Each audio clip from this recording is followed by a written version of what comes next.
Jaalatti ani ittiin bonaayoon ta'e gooticha ilmaan Oromoo ibidda koosiinna ta'e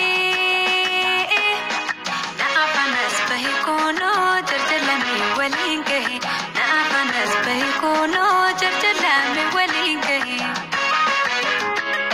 yaa kan jaallatanii ittiin araadanii goota gaalli namaa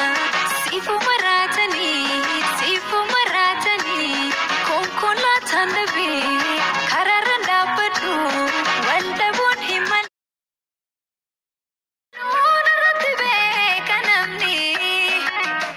anoof jibbeen rakkatee mala godhaa malli maali odoo jettuun kan keetti waan naftaatu otoo laaluu hinaaffumatu na rakkisee kan keessa koo hin amanu mali amalla amma malla damsanii ajaran rakkadhee nan dadhabeen dhiisu yaalu siyaada kana amma bahee galuutti inni nan jeeqamaa natti hin tolu an ofiirra sadamnaan nayyaanni konaan qajeelu osoon deemu kobee naa dhumti faanarraa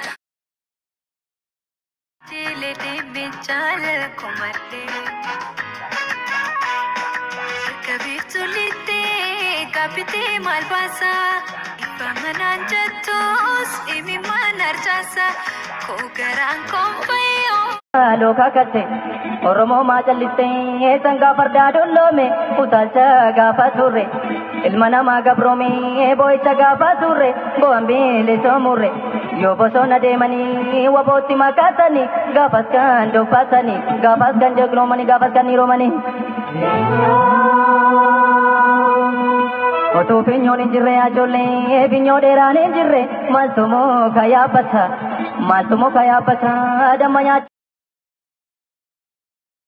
Yookaan duumalee hin gabroomani alagaa hin gabroomani akka taata saafaa yoo jannoomani alagaa hin gabroomani akka goobanaafaa hin gabroomure alagaa hin gabroomure tokkummaan kaanii yoo jabaatan.